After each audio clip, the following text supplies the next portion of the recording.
Hey everyone, welcome to AMC Movie Talk for movie fans.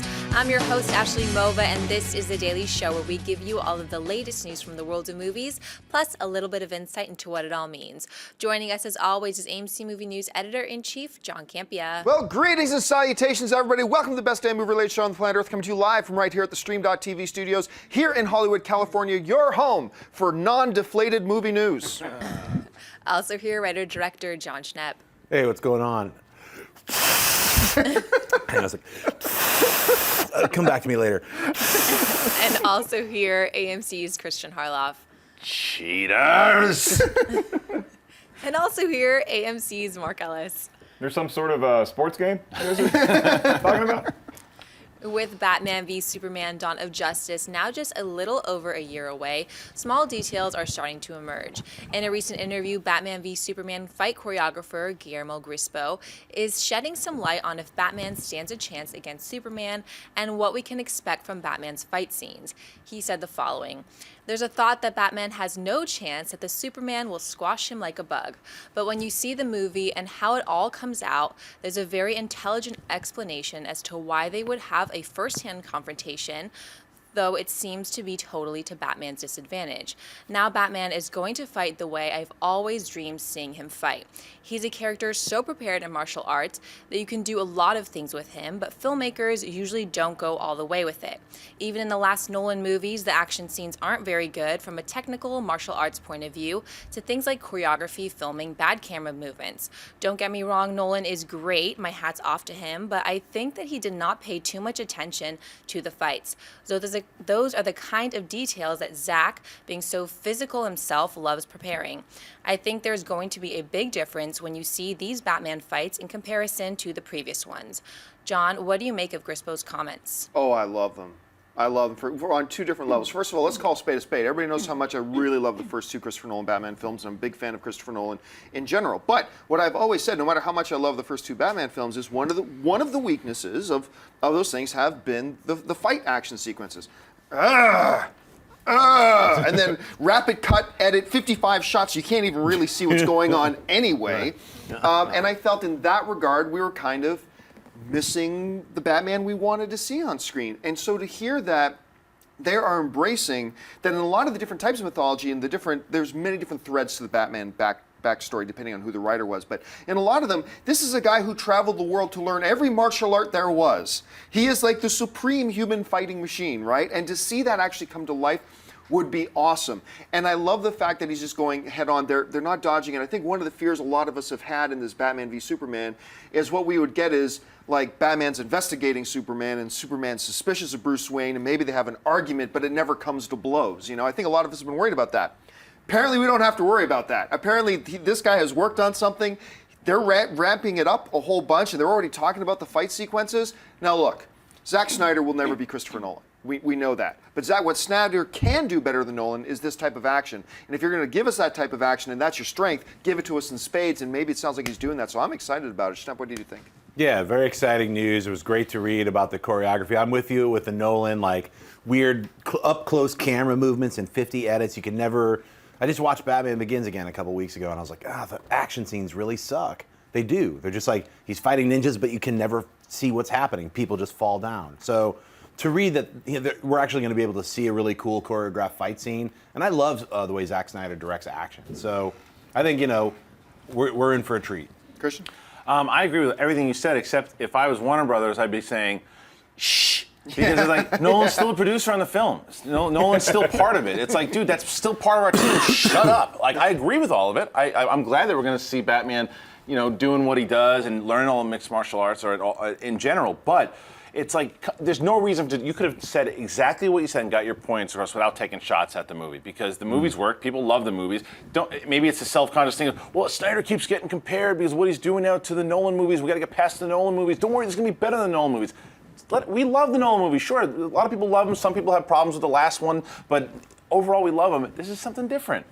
Just separate it. There's no reason to bring him up there. That was my only problem with it. See, I didn't see it as a slam myself, but He but said, I guess they can be read that way. he even says, I love Nolan. He says, Yeah. he's like, I love Nolan, nothing against what he did. But then he goes, even he didn't do it right. It's like, But he's you just don't need to say say it's that. not a slam. He's calling out the obvious. Well, no, when you use the term, but- he used the term bad camera movements. Yeah. That's saying that they Well, were not. yeah, That's what that's I a mean. good point. That's what I'm saying. But look, I mean, But it's true. Overall, But he's on the same totally agree. team. It doesn't matter. Yeah, it does matter. It does matter. And as far as when you're working with Warner Brothers, and the guy's a producer on the film, it does matter. Nolan's not producing this film. His name's on it regardless. though. Yeah, entitled. His name's on it regardless. He's Entitled. associated with Overseeing. it. I don't He think has a you need to relationship. I don't think you need to slam Nolan either. I totally agree with these comments though, because I actually like the action sequences in Batman Begins and The Dark Knight. But The Dark Knight Rises, I thought those action scenes, the fights looked fake to me. They looked fake, and it totally took me out of the movie, and it really upset me as a huge fan like you of the first two movies. Now, having said all that, the first part of these comments got me the most jacked because the fact you're going to get to see Batman go against Superman. Now, on paper, that matchup looks like Laughable. Superman is going to It's take in a laughable. walk. But Batman, he's crafty. Not only is he a great martial artist, he's got this mind that he loves tinkering with stuff, and he, like Bill Belichick, is going to find a way to bend the He's got a rules. kryptonite sprinkle into Yeah, yeah, Superman's yeah. drink. I Why don't don't you think have a something drink? like Yeah, that. man. But I like how he said that we have found a way. We've got a device and that is going to make this believable. Yeah. And that's the I biggest love all hurdle. that stuff, That's totally, the biggest yeah. hurdle. Yeah. All right. What's next? As many of you know, the first Star Wars spin-off movie is set to hit AMC theaters on December 16, 2016. And according to The Hollywood Reporter, Lucasfilm is already casting their female lead in the film. According to the report, Canadian actress Tatiana Maslany from the TV series Orphan Black, Academy Award-nominated actress Rooney Mara from The Girl with the Dragon Tattoo, and Oscar-nominated actress Felicity Jones from The Theory of Everything are all up for the role. Christian, do you like any of these names for the first Star Wars spin-off? I like all of those names, and I like it. Just goes back to what we were talking about with Star Wars casting before The Force Awakens came out. They are going after quality talent. They're going after the people, not only what's hot, but people that are respected and hot. You know, because Rooney Mara was someone I wanted in. I wanted to play a Sith Lord, but I think it's prediction, speculation. I think it is going to be the bounty hunter movie about stealing the plans, and I think she's going to play a bounty hunter. She's going to be one of the bounty hunters that is part of stealing the plans. I think it's going to focus on Boba Fett in general, whether or not he's a villain or not, we'll see. But I love these particular names, Rooney Mara and Felicity Jones. Yeah, I haven't watched that show. Orphan Black is incredible. But that's what I hear. And from everyone that I've talked to so far about her, they're like, yeah, she's great too. So I love it. I'm excited. You're going to hear more. Now that Strange Magic is in the theater and Lucasfilm is focusing more attention, you're going to start hearing more information about the spinoff. I think this is kind of leaked as far as getting these names out there, who's testing, to start hearing what the fans like us are talking about. This is a very smart leak, too, because it also shows they're paying attention to the fans, because the reaction to the first casting announcement for The Force Awakens was pretty much all dudes. And a lot of people were like, oh, you're not putting women in this movie. Now, one of the first thing we're talking about with this new spinoff is that there's 3 females that are up for a lead role. So that's exciting, I think, for everybody, where it's like, oh, it's not just going to be focused on dudes. Even if it's about bounty hunters, females can be bounty hunters, too. Totally. And I think Rooney Mara would be fantastic as, like, Boba Fett's chick. I think she'll be a Mandalorian. Like, I think so. Yeah, she could wear his varsity jacket. I love all these names, and I'm particularly intrigued by Tatiana. Well, I'm not a huge fan of Orphan Black, but she's insanely good in it. The amount of nuance she can bring to all these different people and stuff is really impressive. But I think my front runner would have to be Rooney Mara. This girl just has a quality about her that I have never seen before in an actress. I can't even pin it down and really say what it was. Felicity Jones, terrific talent, never mistake to add talent. I don't see her as a fit per se, but it's difficult to say when we're not sure what the role is they're talking about. But these are 3 quality actresses. Any one of the 3 of them would be great. Do we know that they went in for the same role too? I mean, they could have went on for different roles. All Well, 3 they're of saying them it's could for be the in lead. it. It's for the lead female role. That's what the report said at any rate. Schnepp? Well, I would go. I mean, yeah, all 3 of them are incredible actresses, but I'm going to hedge for Tatiana because I think just watching Orphan Black is watching an actor's resume, like a tryout reel. Like, look, I could play these 7 different characters. I mean, she's so good. Well, she's Canadian. Yeah. So well, I just want to point that out. I was going to say that's one of her drawbacks, but She's very nice. She is Canadian. She could guys. handle the weather on Hoth very, very well. Yes, that's right. No Ice problem. scenes she's good with. Yeah, so I would hope that they get Tatiana, but it's a win with any of those 3, to be real. All right, we've reached that part of the show for buy or sell. Here's how this works. In front of her, Ashley's got a few other items in the world of movie news. She's going to run them down, and those of us at the table are simply going to say whether we buy it or sell it. So, Ashley, what do we got? Yesterday, we discussed the unfortunate fact that Frank Darabont had left the upcoming Snow White and the Huntsman sequel, leaving the studio to find a new director. And now they have. Visual effects supervisor Cedric Nicholas Choyan, who oversaw the effects for the first Snow White film, will helm the new project. Choyan is currently developing Bethlehem for Universal and a reboot of Highlander for Summit. Mark, Schmoes was the first site to leak this story. What do you think of Cedric Nicholas Choyan taking over the Huntsman? It's a little concerning to me. I know that Christian and I talked about this when we broke this on schmoesknow.com yesterday. We talked about how this guy was coming off of potentially being looked at for Hansel and Gretel 2. That's not exactly an Oscar-winning film, right? It's not. And so now you put this guy in Darabont's shoes for The Huntsman. And then I started thinking about it, the fact that Universal's trusting him with Bethlehem, which sounds like a really cool premise, where it's an apocalyptic kind of thing with zombies and vampires. That gets me excited. And it's not too dissimilar of a world from where you would be with The Huntsman. And the fact that he's overseeing Highlander, that's like, okay, they have some confidence in this guy. Yeah. So even though I haven't heard of him, that's nothing against that dude. And I think that he could do a good job with this material. I think I buy it. We talk sometimes about how, Bob Orsi, the first film you direct should not be a Star Trek franchise film. We were talking about Neil Blomkamp years and years and years ago, saying before he'd done District 9, saying the first film when you've never directed a film before, your first film should not be Halo. It's just too big of an expectation, it's too big of a tentpole. A Huntsman movie? I really like the way you were pointing out that he's clearly already kind of trusted. You're already kind of trusted. A Huntsman movie, this is a nice one to cut your teeth on, especially if you're already familiar with the world. You've been the visual effects supervisor. One of the only good things about the original film, by the way. Then this is a good one to cut your teeth on. I can't really say much more because we haven't seen him direct anything, but if you're going to direct a first film, one you're already associated with a studio that trusts you already, and it's not mega high expectations going in, yeah, why not? I give it a buy. I buy it for all the positives that you guys said. As far as, yes, he's trusted. They think that he can handle this stuff. They think he has a good vision. They probably liked his take on it. I'm fearful because when it's an unknown that they're putting in Darabont's shoes, that you could say that the studio maybe is putting in someone they know they can bully.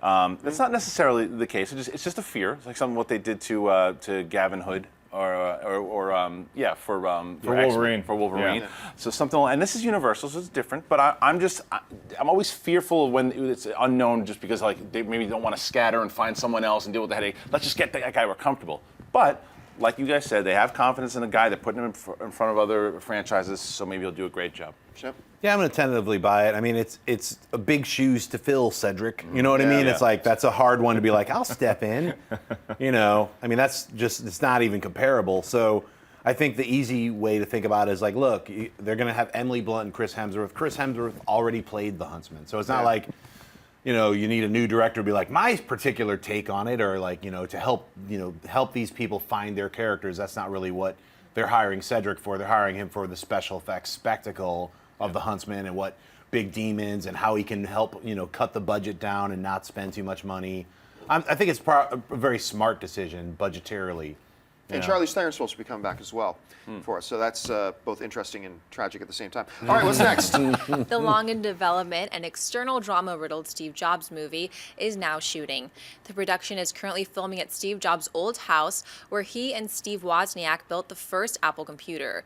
Jobs stars Michael Fassbender as Jobs and Seth Rogen as Wozniak, and is being directed by Oscar-winning director Danny Boyle. Kate Winslet and Jeff Daniels also star in the film. Jeanette Byers sells shooting the new Steve Jobs film at his old house.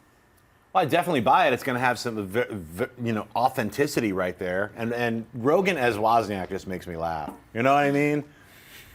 I buy it. Yeah, I mean, at first I was a little bit like Fassbender, because I was so sold on Christian Bale. He looks like Jobs. Right. Now I have one of the most good-looking guys playing Jobs. It's not, yes, we're in the movies. So I'll buy it. Christian? I buy that they're shooting in his house. I think that's awesome. I think that as far as an actor, it's probably really cool too to know that you're there and just the vibe of, you can see Seth Rogen, dude, this is where they shot. You can see him doing that. But Rogen scares me a little bit too. But Ellis and I were talking about this beforehand.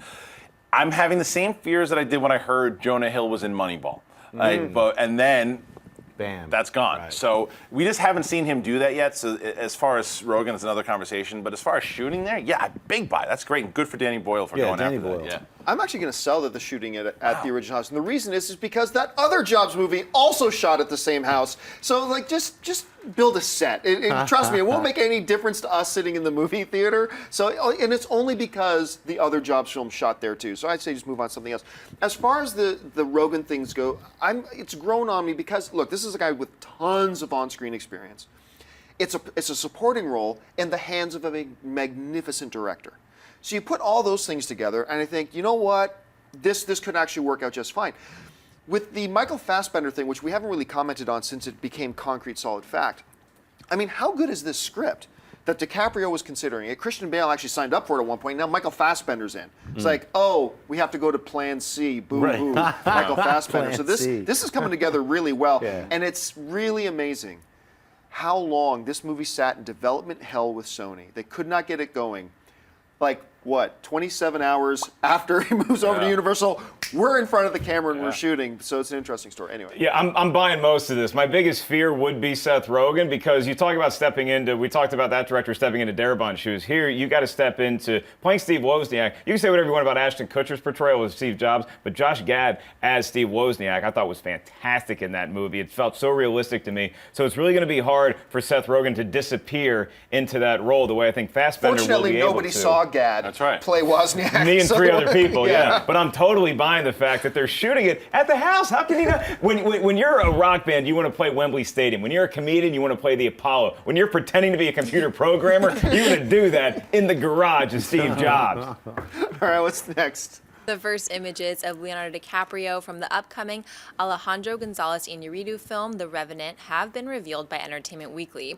The film stars Leonardo DiCaprio as Hugh Glass, an American fur trapper and frontiersman in the early 1800s. After being mauled by a grizzly bear and left for dead, Glass made a heroic 200-mile trek back to civilization to find the men who abandoned him in his time of need, played by Tom Hardy, Will Poulter, and Domhnall Gleeson. The Revenant hits AMC theaters on January 8, 2016. John Byer saw these first images of DiCaprio.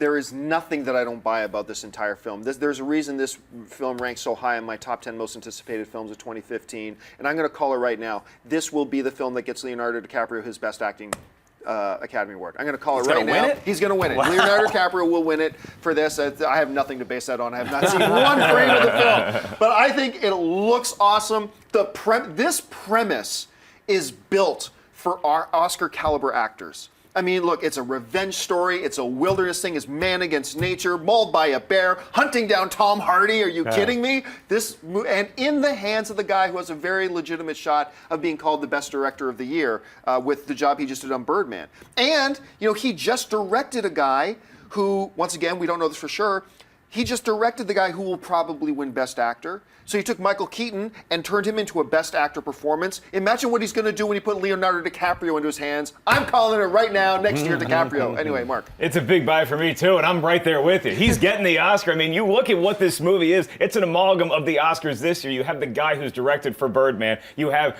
Leonardo DiCaprio in a story that sounds like Reese Witherspoon's character in Wild, having to go back. He's wearing Meryl Streep's cloak from Into the Woods. I mean, this is everything that the 2014 Oscars are, and you look at that picture. I mean, this looks like, I know that Leo, you can't tell me Leo does not, the only thing he wants in life, he can go home with 20 supermodels any night of the week. He can't go home with Oscar yet. I think this is the one that does it for him. Take it easy. I mean, I'm excited. But I know. But I mean, like, Easy. The images themselves, I'm buying. If I'm selling your predictions, I don't know yet. I haven't seen the movie. It's possible. There's a great team up. It looks amazing. It gives me like an old school Eastwood Western feel. Unforgiven. Yeah, or even the old school one where they hang them high. Hang 'em high. And like all those movies. I get that right away. And like you said, Tom Hardy, going after Tom Hardy, yeah, I want to see DiCaprio versus Tom Hardy and Inarritu directing. Are you kidding me? Look, he's got a gun. Right. Like all that stuff. See? It's contagious. Now he's doing Hardy's it. going to win Best Supporting Actor. That's right. That's true. And the cameraman's going to win for something, and the craft services, everybody's going to win. I'm predicting right now, nobody wins. Except us for The Revenant. Yeah, safe choice. No. It looks incredible. Just those two pictures have so much, story to them. It's a great story, like getting mauled by a bear and like your friends left you. Who wouldn't want to see that guy get revenge? Right. You know, I'm all for it. And I don't know about they're the shooting Oscars, this but- right now, actually, in just outside of Calgary, Alberta, Canada, where it's like in Americanese, it's 9 degrees. So he's like there. So he wants them in that environment. He actually wants them shooting this in that environment to make it feel as real as possible. I love this guy. I cannot wait. And for those this are the film. guys you get. You get DiCaprio and Hardy if you want to do that, because those Yeah, guys yeah, will commit to the. I mean, look Yep. at what DiCaprio did in Django with his hand, and then Tom Yeah. Hardy is a madman. So that's perfect. All right, we reached that part of the show for mailbag. Listen, if you've got a topic or a question you'd like us to address on the show, you can email us anytime at amcmovietalk@gmail.com. Now, if you don't see it on Movie Talk, tune in on the weekends as well, as we do a Saturday and a Sunday AMC mailbag, where all we do is take your mailbag questions. So for now, let's get to those mailbag questions. Ashley, what do we got? Martin Sullivan writes, "Hi, Sons of AMC, loving the job that you do. When do you think the marketing will begin for Child 44? It's scheduled for release on April 17th, so I got to imagine it's going to be soon. Also, with a cast that includes Tom Hardy, Gary Oldman, Noomi Rapace, Jason Clarke, and Vincent Cassel, do you have high hopes for this film?" I've had sky-high hopes for this film ever since they first announced. Just the premise of it, the time period that it takes in, the culture that it happens in, the whole idea about the government being in denial of a madman out there because that shatters the image of this perfect socialist thing, and then a cop who's still committed to doing it. It sounds remarkable. This is going to be, and Tom Hardy will win for Best Actor at the Academy Awards. And the cast, like we've been talking about Tom Hardy. We've been talking about, in the last few days, we talked about Noomi Rapace, Gary Oldman, Jason Clarke. I mean, this cast is stacked. It's an incredible story. It's an incredible period piece. I cannot wait to see this. And it's, for a film like this is not a film that needs a 5 months in advance marketing campaign. You'll probably see them start launching trailers and the marketing campaign probably in the next 2 to 3 weeks. So anyway, Christian, what do you think? Yeah, they released the poster today. Oh. Yeah, they sent the poster around, and that usually means the trailer's probably coming pretty Probably soon. tomorrow, Right. yeah. And I like that Naomi Rapace and Tom Hardy are teaming up again, so they were just in The Drop together. And yeah, him teaming up with Gary Oldman to go find a serial killer. Are you kidding me? I can't. I mean, it sounds great. It's going to be intense. Look at that face. The face is right there. That alone, like, what did you just go through? And I don't know, maybe Leonardo DiCaprio's coming after them to find them. It looks great. You left me. I was mauled by a bear. This is the prequel. This is while he's crawling back. Yeah. That's a 4-hour movie. It's The Hobbit Part 3. It's like, The Hobbit Part 3. I was just worried about this movie because I heard about it and I thought they should change the name because it sounds like the sequel to movie 43. When you first look at it, you get concerned, but then again, you hear about the cast. And Hardy and Oldman in particular, them, because they were together, not on screen that much together in The Dark Knight Rises, they were the best parts about that movie. The action scenes weren't. I think that this is going to be one of the best movies leading up to the summer. I thought this was a sequel to Moon 44. That Dean Devlin movie that none of you guys know what I'm talking about. Check it out. Yeah, fantastic cast. What more can I say? I tried finding the trailer for it this morning and found a fan-made fake trailer starring Kiefer Sutherland. So if you look up Child 44. 44, not 24. Yeah, it's Child 44, yeah. All right, before we get to the second mailbag question, we are going to save a minute or two at the end of the show, take some of your live Twitter questions. So if you're watching us live right now, tweet in your questions to @AMC Movie News, and Ash will pick a couple out. But let's get to the last mailbag question. Keith writes, "Hey AMC movie crew, you guys are awesome and keep up the good work. Over the Christmas break, the trailer for Entourage the movie came out, and I was just wondering what you guys thought about it. Thanks, keep doing an awesome job." I've had a balance of skepticism and excitement about Entourage. On the excitement side, I'm just looking forward to hang out with these guys again, on screen, just hang out with them again, because that was the fun of the show and why it kind of went downhill near the end. But if they're getting back, that's exciting. A little bit trepidatious because I think it's about a year too late. You never know if it's just how campy they're going to go with it and all that kind of stuff. But the trailer came out, and I got to admit, I went back and I watched it 2 or 3 times. I thought it was a fun trailer. And some of the little, token celebrity cameos could have been really bad, but they actually felt really good. That whole intro with Vince DJing and stuff like that turns out it's part of the action movie. I thought that was cool. So I liked it. I'm not jumping up and down in my seat about it, but I liked it. It increased my enthusiasm to watching the movie, so that's what a trailer's supposed to do. So yeah, I liked it a lot, Mark. Yeah, the trailer within the trailer sold me, the open. Yeah. I like when movies do that, particularly something like Entourage, and it's actually funny because now there is an Aquaman film coming out, and it says from the director of Aquaman. So that's kind of nice. And I think that when you watch these guys interact, like you said, I was a fan of Entourage. I didn't love it, but I liked it, and I like those guys. So I think a film is going to be fine. It might break the all-time film record for most cameos in a movie, which has got to be held by Jack and Jill, right? It's got to be the one. Didn't see Jack and Jill. Sorry. Oh, treat yourself. Treat yourself. It feels like you're getting mauled by a bear and you're going to crawl 200 miles back to civilization.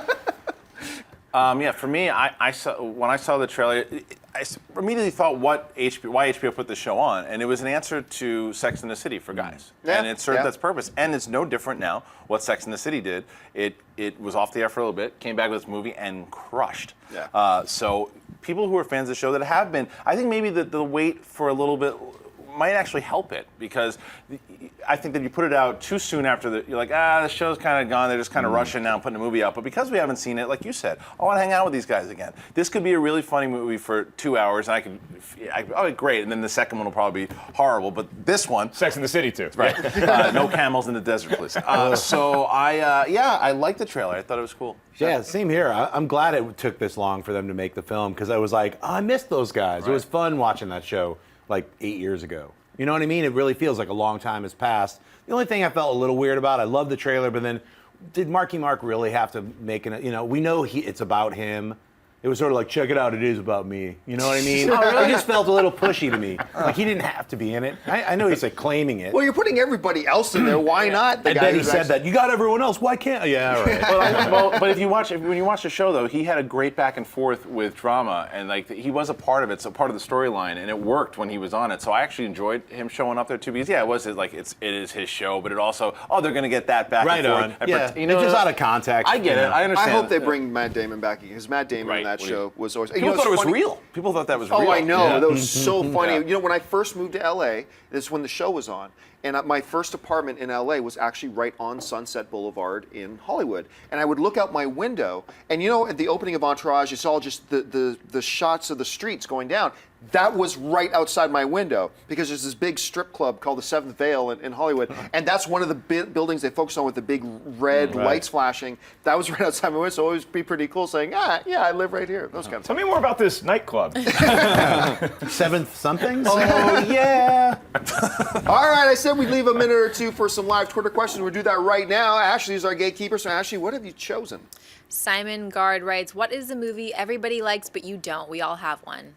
Oh, well, I've brought this one up a lot of times, and I'm the only person on the planet Earth that does not like this movie, Blade Runner.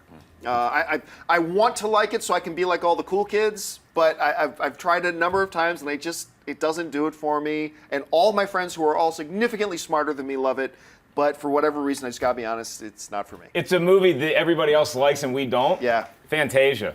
Oh, I can't stand that movie. No, Mickey just doing nothing. For an hour and a half, he just puts on a cloak and he's casting spells. It's just so boring. It's like what Disney uses to sell their property. It's Mickey casting spells. He's a useless mouse. He's cute. I don't want to give him wizard powers. He ain't Harry Potter.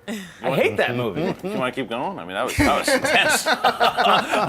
I probably have two but I don't know. I think some people feel the same way as I do. I don't know, but Inherent Vice was one that everyone was raving about. Everybody dislikes it. Really? Everybody I've talked All to doesn't like that. Well, there was the other words. I had another one that. Cloud Atlas. Does that one count? I know most people didn't. I don't know. I'm an idiot. At least I'm just going to stay current, because I just saw The Hobbit 3. And so a lot of people were said it was good. They told me it was too many battles, but I really didn't like it.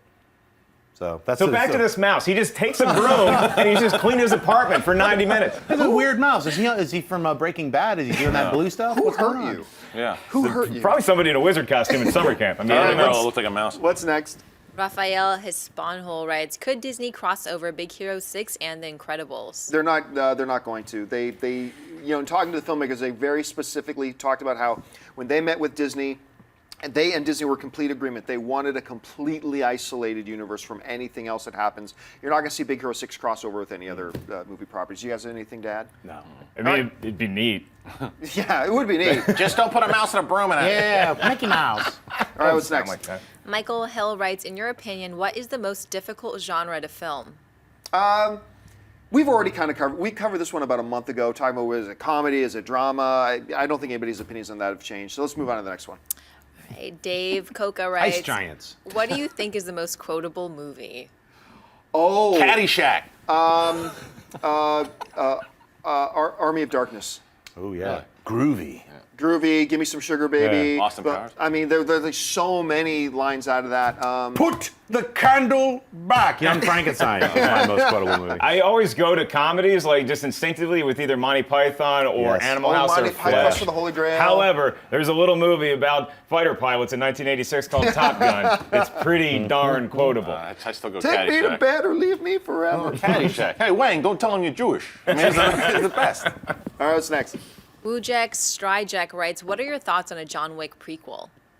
Oh, I've said from the moment I saw that film, I would like to see a sequel more than a prequel. I know some people have been talking to me about what about a John Wick prequel just called Boogeyman, going back to that story about how he did the impossible mission that the Russian mobster gave him. That's cool. I could see a spin-off just about, what's the name of the hotel in John Wick again? Sure, that crazy. Yeah, the Assassin's Hotel. Yeah, the Cool. Assassin's Hotel. I would see an entire movie too. just on the mythology of Yeah. that hotel. I think, or a pure sequel to John Wick. Why not all three? Or Start all now. three Yeah. kind of like a Godfather 2, right? Yeah. Where it's like future, present, past, all in one. That'd And be involve kinda a little phone booth in the corner. Alex Winter gets a nice cameo. Everybody's happy. Get Mickey Mouse in there with a weird broom. No Mickey Mouse, Schnepp. I'm an assassin. All right, let's take one more. All right, Jack writes, in the MCU, what are the chances of Ant-Man, Black Panther, Doctor Strange, and Captain Marvel eventually joining the Avengers?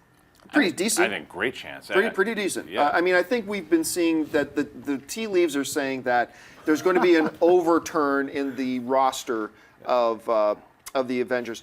One of the interesting theories out there is that's being floated around is that actually some people are claiming that Captain America becomes the de facto leader of the Avengers. He kind of already is in a way, but he becomes with a whole new team. That's only interesting because it kind of flies in the face of other theories that he's going to die in Civil War, which I don't think he's going to anyway. So I think in the long run, pretty good chance. Pretty good chance. I'm not going to guarantee it, but pretty good. What do you guys I think? think Black Panther's got the best odds because he's going to be in Civil War with Captain America and Iron Man. Doctor Strange, we still don't know how that's going to figure in yet. And we don't even know how Ant-Man's going to figure into that universe. I know some people think that there might even be Easter eggs in the Age of Ultron featuring Ant-Man or vice versa, but we're not sure about that. So if I was going to handicap it, I think Black Panther has the best odds to be one of the Avengers going forward. I think you got to think contracts here, though, too, because there's a reason. As each person signs on to 7-8 picture deals, the other ones are going to be ending.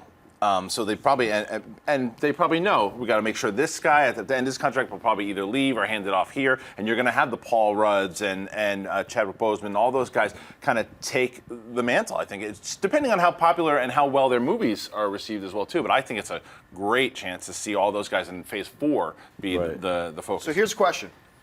Over and under. I'm going to set the number at 8. How many times did Chris Hemsworth call Kevin Feige after he realized what the box office bomb of Black Hat was? Asking to re-up for Thor for 10 more films. Everyone was saying that about Hemsworth. I don't blame Hemsworth yet. Of course not. No. A lot of people have been blaming him and saying that because that movie didn't open, he's in trouble. Let's see how the Ron Howard movie does. Well, look at the Christian Bale film that was just out, Into the Furnace, or Out of the Furnace. Right. I mean, that bombed. Yeah. Does that mean Christian Bale can't carry a movie? Downey's a good example. Like his movies Judge. have been falling, but Hemsworth is still a guy with. Let's see how that Ron Howard movie does. Then we can start saying That's a big because the because Ron that's Howard also was- supposed You to could get also great say- reviews on like Black Hat, and it's supposed to maybe even have Oscar buzz. That's why they just moved it to Oscar season. It was supposed to come out fairly soon, but they Yeah. just pushed it back into, I believe, December. Yeah. So they're trying to get hop on board that gravy train that American Sniper just did with put it the Oscar buzz film close to the Oscars, make a You bunch could of say cash. Chris Hemsworth also didn't perform with Snowpiercer, but that was, I mean, it's like Chris Evans. You mean Evans? Chris. That Evans. wasn't a wide release film though. But that's what I'm just saying. It's like, I mean,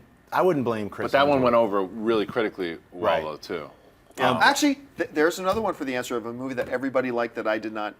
Snowpiercer? Yeah, everybody loved it. Out of all those superheroes, the only one I would say probably won't be in the Avengers is Captain Marvel because they're not going to have time to set her up. By the Well, yeah, time. they don't even have her first film. Yeah. 2018 or something. And they could easily say Ant-Man Ant-Man has been in the Avengers. You just never saw him. He's on somebody's shoulder. You know what I mean? It's like they could cheat it. All right, folks, that'll do it for us for this installment of AMC Movie Talk. Thank you so much for joining us. Hey, just want to remind you guys, we also have an Instagram account going, so you can go and check out some pictures and things, little short videos we put up as well. You can find find us on Instagram just at AMC Movie News. Don't forget, lots of great films playing in AMC theaters right now. Head on over to www.amctheaters.com for your theater, showtime, and of course, your movie ticket information. Hey, keep your eyes open on the AMC Independent channel. We just put Amy Rose and Alicia on a plane this morning and sent them off to the tundra that is known as Utah so they can go to the Sundance Film Festival, watch for all their reports from the Sundance Film Festival up there. There's going to be a lot of great stuff coming out of there. If you want an audio-only version of this episode, look in the description of this video. You'll find a link to our podcast feed. Don't forget to click the thumbs up button and subscribe to our YouTube channel. I want to thank, first of all, the guys sitting at the table with me. Starting to my left, Mr. Mark Ellis. Mark, where can people find you online? Twitter and Instagram at 5150 Ellis. And I'm also going to be on a plane this weekend that AMC did not pay for, going to Helium Comedy Club in Portland. I'll be there Thursday through Saturday. Let's talk about mice that we don't like. Over here, Mr. Christian Harloff. Christian, where can people find you? Instagram, Twitter, at Christian Harloff. And if you guys have read anybody who read the Star Wars Marvel comic, you read it so far, tweet me and let me know what you thought about it. I haven't read it yet. Mr. John Schnepp with his film The Death of Superman Lives. What happened? Opening on May 1st. Gonna crush that Marvel film. Schnepp, where can people find you online? Sorry, Hemsworth. Sorry, Downey. I just had to take some of that money. I read the Star Wars comic, and I thought it was great. And I love that they got a top-tier writer and an artist. Dan Cassidy and Aaron. The last name, I can't remember his first name, but it's really well done. So you should buy that comic book. You can find me at TDOSLWH and at John Schnepp.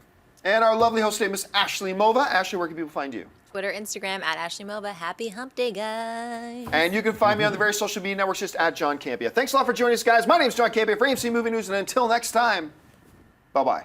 Hey everyone, if you like this video, click that thumbs up button and make sure to subscribe to our AMC Movie News YouTube channel. It's free and helps you stay up to date with all the latest movie news, as well as our daily AMC Movie Talk show. Also, make sure that you follow us on Facebook and Twitter to stay up to date with all of our special promotions, contests, and prize giveaways.